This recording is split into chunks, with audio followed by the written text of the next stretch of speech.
I'm here to show you who I am. Audio voice. It's finally time. Whose phone is ringing? Mine. Whose phone is... Hello. Hey, Tidy Whitey, how goes it, bud? Never call me that again. What do you want? Well, remember when you bought me that GPS? Yeah. And how I told you that I really wanted to go to Limbo for the next review? Yeah. And how I told you that I would only call this number if we needed exposition? Just get to the point, Finn.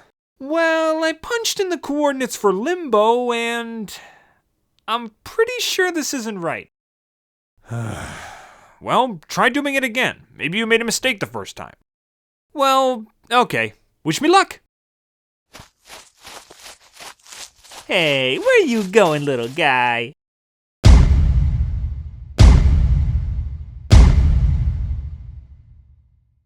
Well, hello there, Mr. Spider.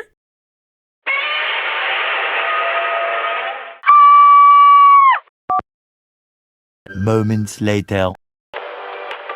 I can see a rainbow in your tears as they fall on down. I can see your soul grow. Whose phone is ringing? Mine. Hello. Hey, bud. Still the wrong Limbo. Hey, Anthony. Hey, dude. Are you sure this thing's reliable? It better be. I bought that thing at a flea market for 2 bits. 2 bits! Can you believe that kind of pricing? It's insanity! Well, that would explain the missing parts. And the fact that one of the batteries is a cheese puff. Any other plans? I don't know. Try blowing in the battery slot, try restarting it, try setting it to Wumbo. It's gotta work at least one time. I certainly hope so. See ya. Uh-huh. 5 minutes later.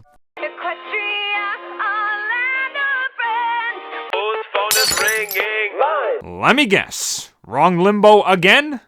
Yup, but I'm not complaining. This is awesome! Woohoo! There's free food and drinks and some really nice dancers. They're even giving away free money to anyone who came in costume. Free Anyways, I better go. Thanks for all the help, bud. Wait, Finn! Could you text me those coordinates? Finn? Buddy?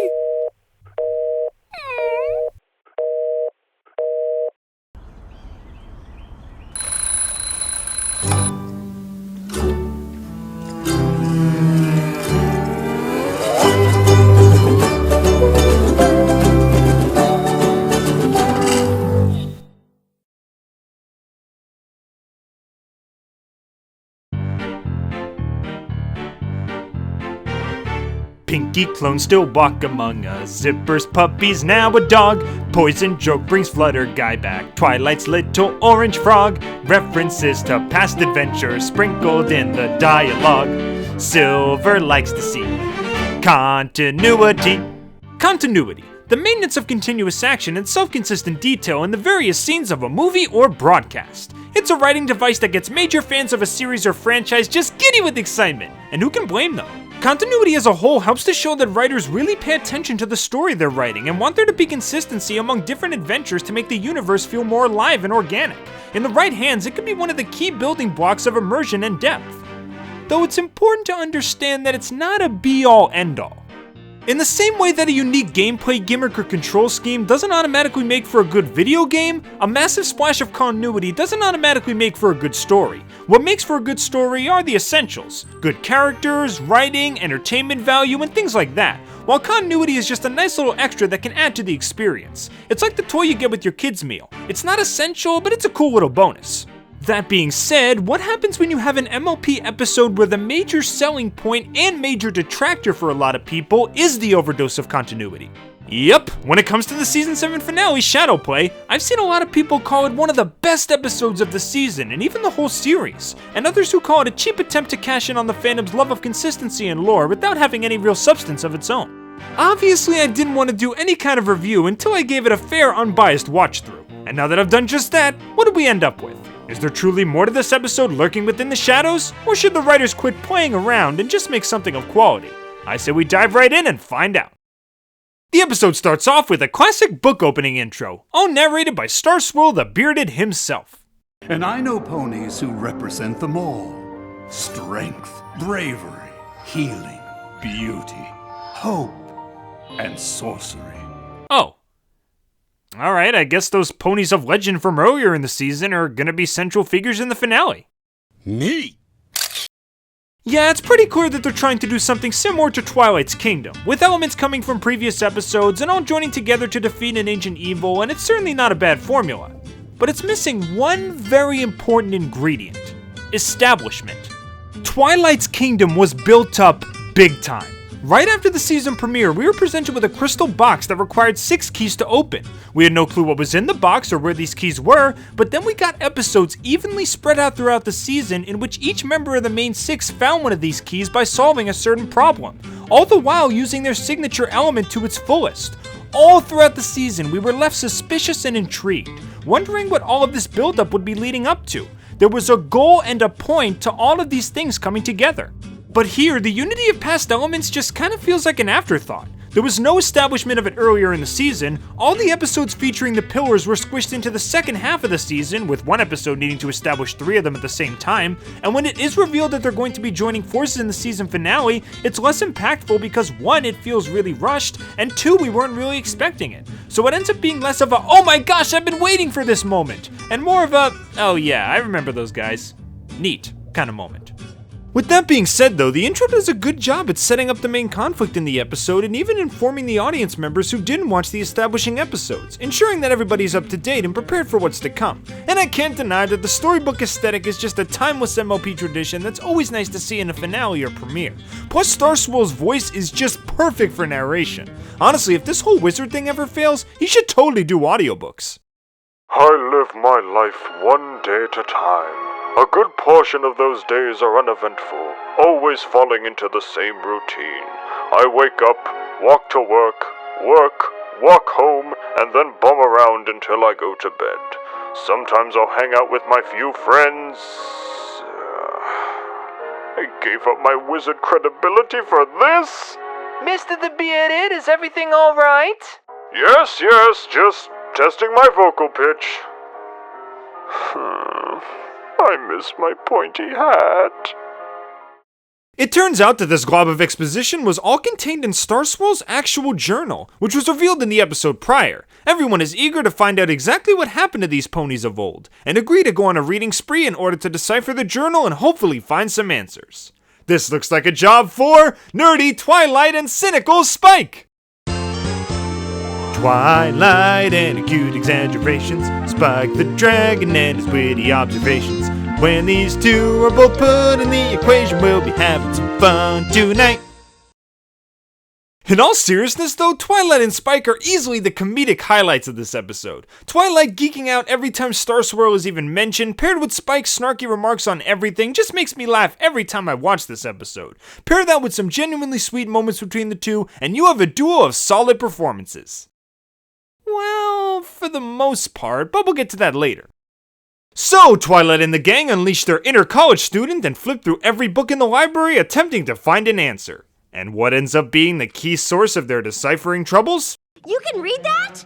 The horn writing's pretty sloppy, but it's nowhere near as bad as mine.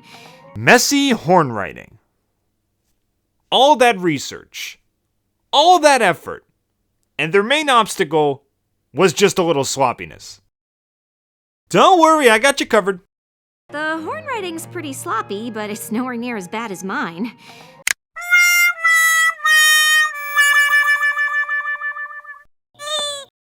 Well, that's hours of precious time wasted. Though this whole scene does make me question why Starlight never took a look at the book until now. I mean, Applejack says this study session has been going on for 3 days. And while it doesn't look like Starlight helped much with the studying, she seems to be on refreshment duty, bringing them drinks and such. So she never once took a peek at the book throughout all this time? Maybe it's just a nitpick, but the way it's framed just makes it look like they wanted Starlight to have a shining moment, but didn't really make it flow properly. Anywho, they travel to Old Ponehenge, give it a once over, and then just kinda give up. Yeah, 3 days of research to try and decipher the journal, and then when you finally find what you're looking for, you give up within seconds. Commitment? But things don't quite end there. I guess I hoped we'd get here and the mystery would just magically be explained. Twilight, this is the writing staff. We have heard your plea and we are here to help. Enjoy this extremely convenient magical hologram show. David from the animation team put in some serious overtime on this one. Ooh, does that mean I get a raise, sir? Silence, David! Your voice isn't cool enough for this announcement. Now go get me some coffee. So yeah, the entire backstory of how the Pillars banished the Pony of Shadows is shown via hologram, as we see them casting a containment spell in order to keep the Dark Demon under wraps. So as quickly as her fangirl wings could carry her, Twilight gets to work trying to decipher this unique spell, and she actually ends up with some answers. They used their magic to open a portal between worlds, to Limbo, and pulled the Pony of Shadows inside. Darling, your diorama! I made more. Well, nice to know that Twilight's prepared for any situation. Or is she? So it turns out that Star Swirl and the other pillars are trapped in the dimension of Limbo, where time stands completely still. Meaning in theory, if they were able to somehow bring them back to their realm, it'll be like they never left. I mean, their homes will be destroyed, their loved ones will be dead, and pretty much everything they ever cherished will be different, but hey, a few mental scars is worth getting your idol's autograph, right? So, Twilight reads an entry straight from Star Swirl's journal, and they launch a video game fetch quest to find the items they need? Huh. I'm starting to wonder if I picked the wrong format for this review. To be fair though, this is definitely one of the highlights of the first half, with every member of the main six retrieving one of the artifacts by doing something related to their personality. Applejack proving her honesty, Rainbow showing how loyal she can be to her friends, Rarity performing an act of generosity, and also making me question how a pony who spent years gardening is so terrible at gardening. Seriously, you have a flower as your cutie mark and you never once thought to prune your plants? But overall, it gave everyone a shining moment and a key part in the story, which is greatly appreciated. Fetch quest complete, girls. Here's your 1,000 experience points and your 500 gold. Just try not to spend it all at the tavern. Too late. So they prepare for the grand reveal of Twilight's newly completed spell, but not before Starlight speaks her mind about the whole thing. I'm all for pushing the envelope, obviously, but this is pretty out there for you, Twilight. I'll be honest here, it's actually kind of refreshing to see Starlight as the voice of reason for once. Considering she's been known to simply go with her gut instinct or shoot a random spell at a situation without thinking first, it's very clear that she learned from all those experiences and is trying to show some restraint here, which is awesome. And trust me, some restraint is definitely needed, because based on what Sunburst and Twilight have to say, they haven't really thought everything through yet. What's out there about saving the most legendary ponies of all time from a thousands-year-old prison? Pinky? Weren't you listening? If you guys paid attention during the backstory sequence, you'd know that this was a spell that sent all 6 pillars and the Pony of Shadows to Limbo at the same time. So maybe removing the pillars from the realm might also bring the Pony of Shadows along with them? I'm not saying it's a surefire thing that'll happen, but it's not even something you'd want to take into consideration.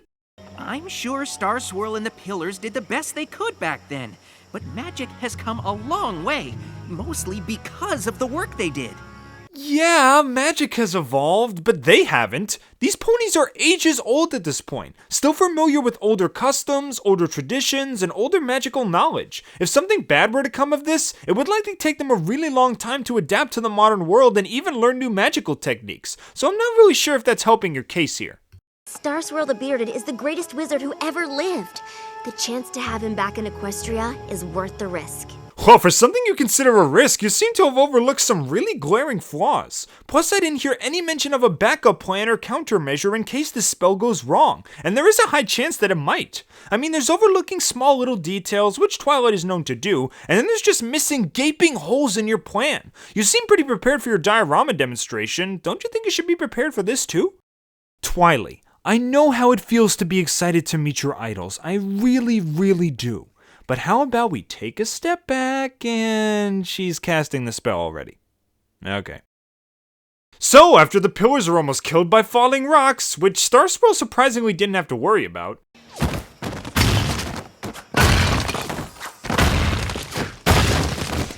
What? What is... We're treated to...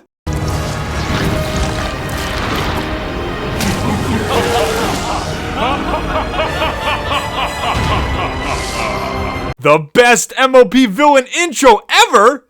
Seriously, look at how smoothly that's animated. Considering that this is Flash, that's a really well drawn and well put together reveal sequence. Sure, the design is a little odd and we'll get to that later, but sometimes it's the little things that really make you appreciate the hard work that the animators went through. Gold stars all around. So, with the Pony of Shadows released from his prison, he vows to... Oh, yeah, right. Blah blah to be continued, blah blah commercials, blah blah buyer stuff, blah blah recap, blah blah back to the show. Okay, so now the Pony of Shadows has been released, and he vows to rid the world of all light and cast everything in eternal darkness. And as you would expect, Star Swirl is a teensy bit miffed about this. You have studied my writings. Surely you have some other plan. Exactly my point! Considering this was a spell and an endeavor that could have had a ton of different variables, a counterspell of any kind should have been top priority here. Sorry, Twilight, but I'm siding with Beardo on this one. You messed up big time. No hug for you.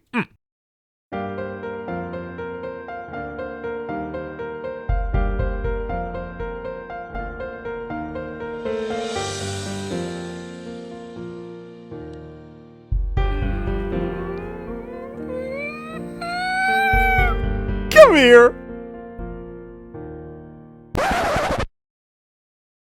She gave me the big pony eyes. How could I resist that? So the main six take the pillars to Twilight's castle to show them the map and plan their assault. And it's decided that the best course of action is to use the power of the elements of harmony to return the Pony of Shadows to Limbo. But doing so will cost them heavily. Star Swirl, I don't think the tree can survive without the elements. If it dies, Equestria will suffer. If the Pony of Shadows has his way, your land will not exist. So, unless you have a better idea... Again, a very smart observation. In fact, he has quite a few of those in this episode. I honestly do enjoy a lot of Star Swirl's portrayal in this episode, shown to be a very wise and take-charge kind of leader who really knows what he's doing in regards to guiding the pillars and formulating plans. Not to mention that a majority of his points, while delivered very rudely, are very true. That being said, I would have enjoyed seeing him switch off the cynical grouch setting for at least a little bit. Don't get me wrong, he has every right to be mad and grumpy considering all that's happened to him, so it's definitely justified. But considering this was a character that was built up since Season 2, a character that's been shown to be a very stern but compassionate mentor and even have a bit of a fun-loving side to him, it would have been nice to see more of his personality shine through during his first appearance. But I more or less blame the lack of time for this problem. In fact, I blame the lack of time for a lot of issues in this episode, but again, we'll get to that later. I just unleashed ultimate evil and doomed Equestria because I was obsessed with meeting my idol. Why wouldn't I be okay? You didn't know that was gonna happen. Okay. Twilight, Your Highness, let's just have a little talk. Here, you got yourself a seat, make yourself comfy, all set. Okay, here we go. The Pony of Shadows. The Pillars of Equestria. Spell is cast. They all go poof. You decide to bring the pillars back, leaving one massive variable missing from the equation. A master of magical abilities, lover of books and knowledge, Celestia's personal pupil, and this one basic mathematical principle that I learned in first grade math never crossed your mind? Not even once! Lefty, calm down. It's not that big of a deal. Not a big deal? This is a spell that she herself described as a massive risk, and yet this basic negative outcome never once came up in her logic, and then they have the nerve to say that she never could have seen it coming? Good day to you all. Righty? I think Lefty needs a hug. No, I don't. I need peace and solitude to regain my composure. Does solitude mean snuggles? Yep. Yee! Get ready for some love, Lefty! Curses! So, after reading a few pages from the Kingdom Hearts strategy guide, Twilight comes up with an idea for a spell that may sacrifice the elements, but will allow the pillars to remain in Equestria as long as they wish. But Star Swirl, still hesitant about trusting Twilight, doesn't feel confident about trying out a half-baked spell. But her friends ain't having none of that. Begging your pardon, Mr. the Bearded, but Twilight doesn't do anything halfway. Especially not magic. Seriously, she got her wings by finishing one of your spells. I think you'll find her work is worth reading before you dismiss it out of hoof. Friendship. So the map points them all in the direction of the Pony of Shadows a la Budmark GPS, and they all prepare for the final battle. Except for Starlight, who has a lot of things to say. And if you want a perfect example of one thing that could have made this story so much better, it could be found right here. Take a look at what Twilight does in these two scenes. I know I'm not as experienced as all of you, but is banishment really the only option? I mean, it's been a long time. Maybe the Pony of Shadows is ready to talk? I doubt we can save our homeland with a conversation. He wanted more power than he had, and that desire led him down a path from which there is no return. I know from experience that's not always true. When the map called you six to my village, it was for a friendship problem. Are you sure this is different? Stygian wants to destroy all that is good in this world. There's no way to befriend a pony like that. Yep, practically nothing. It's mostly just a two-sided conflict between Star Swirl and Starlight, while Twilight stays silent for most of it. And I think that's a huge missed opportunity. This could have been an episode where Twilight was completely torn between her ideals, stuck between siding with the old teachings of her idol and the actual life experiences she's had solving friendship problems. She's read many books on Star Swirl's adventures and has also had many adventures herself, so she has reason to trust in both ideologies. Instead of just having her blindly following her idol for the whole episode, why not make her flip-flop a bit? Keep Star Swirl as the cynical stuck-in-his-old-ways senior and Starlight as the more up-to-date voice of reason, and then have Twilight in the middle hovering between both sides. It would have made a conflict a lot more believable and would have made me want to root for Twilight more. But nope, Twilight just kinda hangs in the background while the two stars have their little scrap. Disappointing, I know. But credit where it's due. This face is freaking adorable. Yes. A good thought, Twilight. So Starlight, wanting some answers, goes to the other pillars to hear the story of exactly how the Pony of Shadows came to be. It's a tale of woe and sorrow. Sirens! I saw sirens! Equestria Girls is canon now. As I was saying, it's a tale of woe and sorrow that tells of the small pony Stygian and his quest for unlimited power. Or does it? He stole objects from each of us.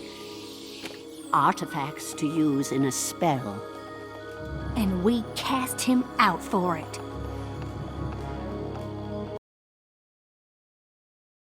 And? But why did he steal the artifacts from you? No doubt it was an enchantment to take our powers for himself. We just really like making assumptions. It's one of the things we do best, I do declare. Yup, yet another problem that could have been solved with a healthy dose of talking. I understand that every pony makes mistakes and we do need to set this kind of thing up for the moral at the end, but remember that 3 of the pillars represent hope, healing, and inner beauty. And not a single pony came to the conclusion of maybe we should ask why he stole the artifacts instead of immediately turning him away without any hesitation, and then expecting him to show up and be all apologetic? Maybe they just blindly followed Star Swirl in the same way Twilight did throughout this episode. Is he really that much of a demanding presence? Young Blue Horse, I request a sandwich. I'm a little busy recording right now, Mr. Star Swirl. Can it wait for a little? As you wish, Master. I would also like a glass of apple juice to accompany it as well. It shall be done, Master. Also, please remove your headgear. I'm the only one who deserves to wear their hat in this building.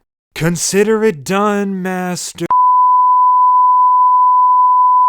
They head to the Tree of Harmony to retrieve the elements, and I'm gonna be honest, this scene does kind of ruin the big suspenseful ending of Princess Twilight Sparkle. I mean, they really played up how returning the elements to the tree was a massive sacrifice, losing their key tool of defense to restore the tree and save the day. But here it's shown that they could just remove them and use them as they please, making it feel less like a selfless act of heroism and more like they just left their cell phone to charge overnight. We must return the elements to the Tree of Harmony. It's the only way to save Equestria.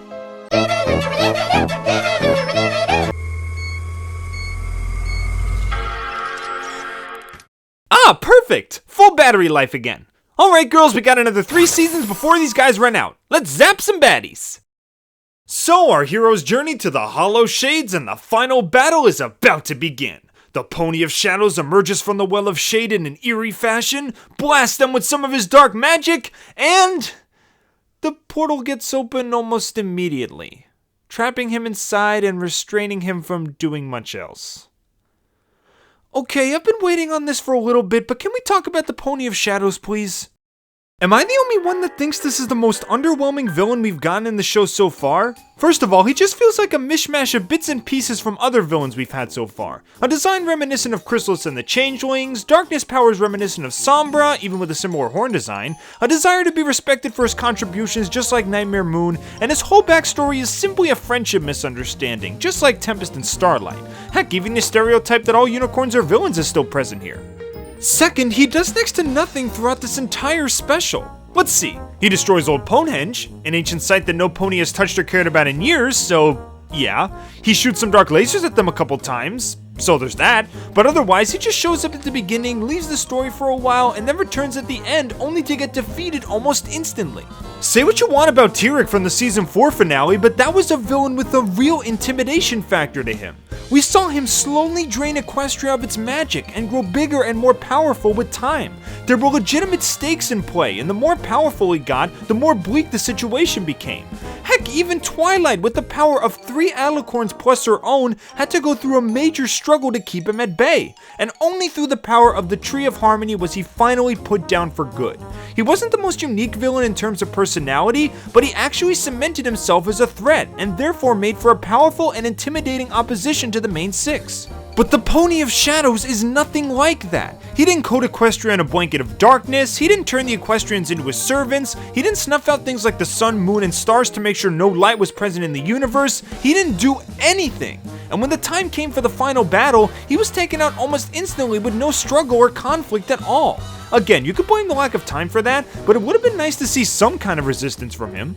And lastly, when he finally gets a talking to from Starlight and Twilight, it's kinda hard to say that the Pillars are the only ones in the wrong when you realize that he's guilty of the same thing they are. No communication. If he would have just told the Pillars that he felt unappreciated instead of just brashly stealing stuff from them, this whole thing could have been avoided. I understand that it can sometimes be hard to explain that kind of thing to your friends. Heck, it could be downright terrifying. But from a storytelling standpoint, you can't have lines like, "You needed our help, did you? But instead of listening, we turned our backs on you." if there was literally nothing they could have listened to. If you really wanted to improve Stygian's case and make things clearer, there's a really easy fix here. Show some examples of Stygian trying. Show me some flashbacks of him attempting to tell the Pillars how he feels and then the Pillars ignoring him or just brushing it off. If we got a sense that his first course of action was to try and explain himself and the Pillars simply ignored him, then having him steal the artifacts as his next choice would be a bit more understandable. It would make the Pillars look kinda selfish, but at least I would be able to sympathize with him more. But the way it's framed just makes it look like he stayed quiet about his feelings for a while and then just went straight to theft as his first plan. I'm sorry, but if that's the case, he can't exactly play victim here. And while it does lead to a great moment with Starlight and Twilight trying to reason with him together, it's kinda hard to swallow when you realize how easily this whole thing could have been avoided if anyone in this whole equation just talked a little bit. A session with Dr. Wolf would have done these guys some good. Though fitting them all in at the same time might be a bit of a problem.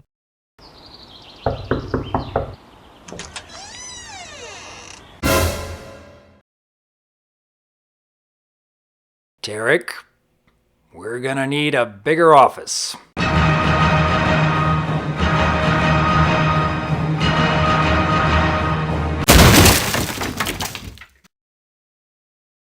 Glad to see you're finally taking my advice. So Stygian is saved, the Shadow Symbiote is sent back to Limbo, and then we get the best part of the episode by far, the ending.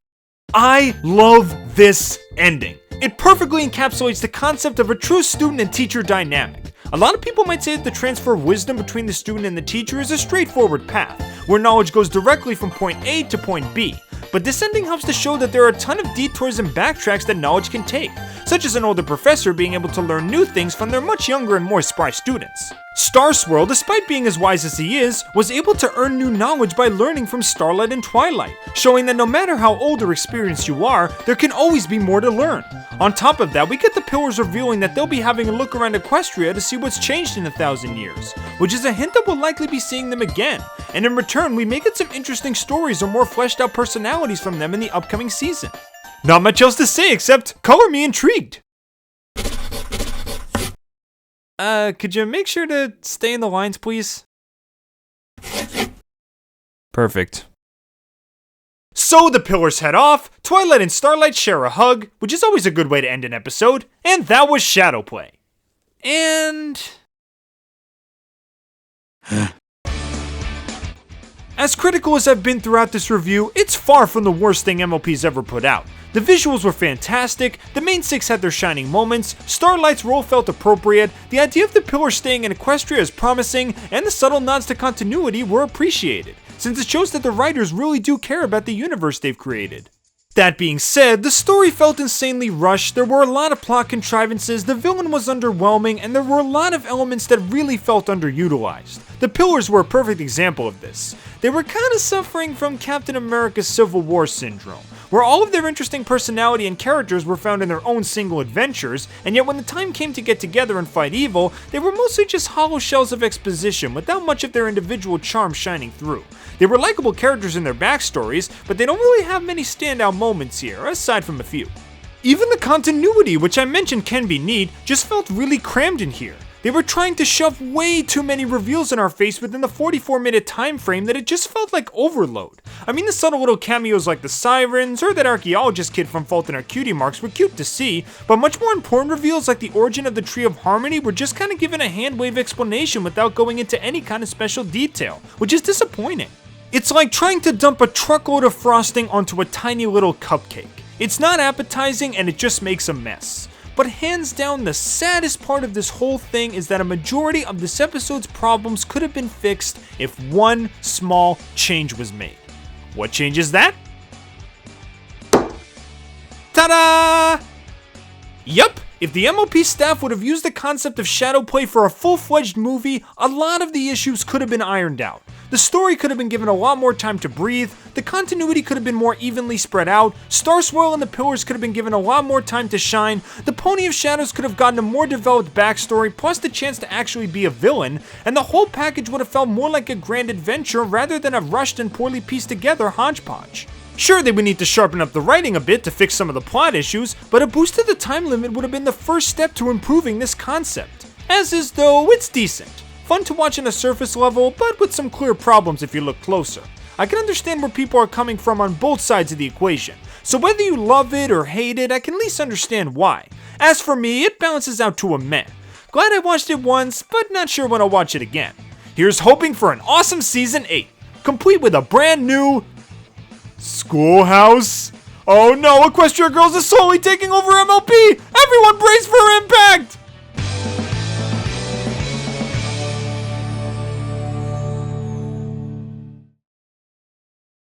I'm Finn the Pony, and hey, old buddy, old pal, old chum, hope you had a good time making that video. Say, you wouldn't happen to have snagged any of that free money for your old pal Tightwad when you were at that party, would ya? You kidding? I know how much you love money, so I managed to get a heaping bag for you right here. Now, I don't think I need to tell you this, but make sure you spend it wisely and— Just shut up and give it to me!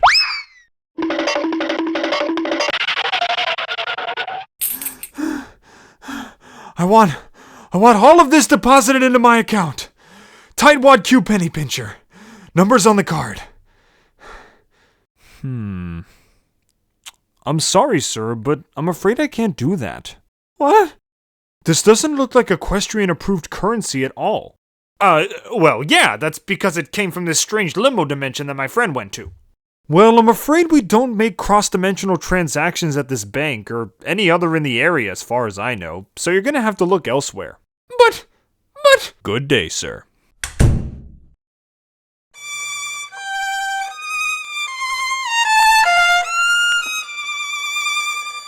That'll be $60.